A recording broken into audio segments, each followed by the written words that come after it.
I always thought that I would work for other practices or other people.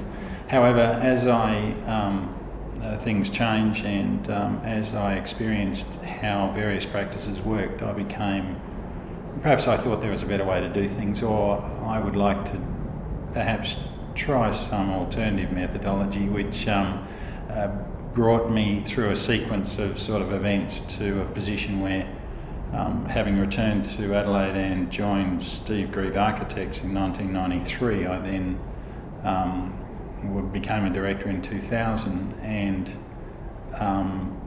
it wasn't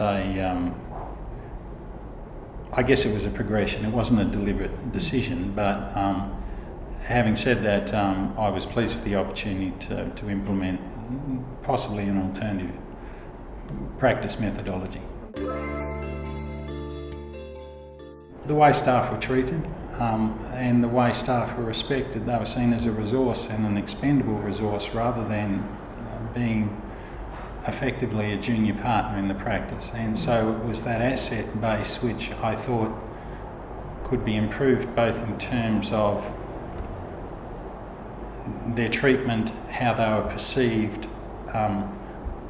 what flexibility was allowed within the workplace, and to test, I guess, to see what benefits were the result of a more enlightened behaviour.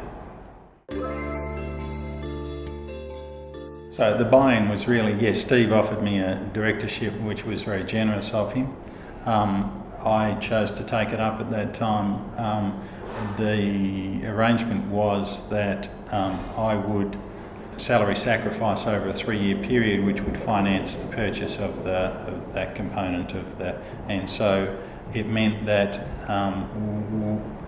generous in that firstly it allowed me a directorship which I hadn't expected, but secondly it allowed me to finance it in a low-paying way. So again, it was behaviour that was consistent with my belief and my desire to look at alternative ways to deal with staff, yes.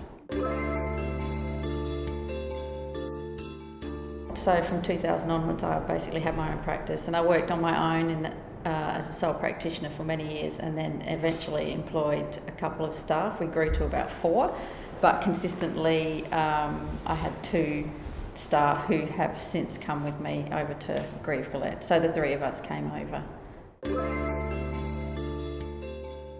I think there's a number of things, a number of factors. I think having done a lot of residential work and been quite successful in that arena, that there were skills that not only myself but the staff had that I felt, could be tested in a broader arena, different types of work, bigger scales of work. And I think just in terms of career progression and seeing, testing myself, I wanted to do that. And then also the opportunity to collaborate with colleagues who are at the same level or more senior. Sometimes in private practice, especially when you're young, you're finding your own way, developing your own business models, doing all of those sorts of things, and to suddenly think that there might be an opportunity to learn from someone else at a higher level and get that support was really refreshing. So that was 2 factors. The other factor being, 3 factors is it's nice to work. It was nice to see whether we could work with more people in a more collaborative way rather than just the 3 of us.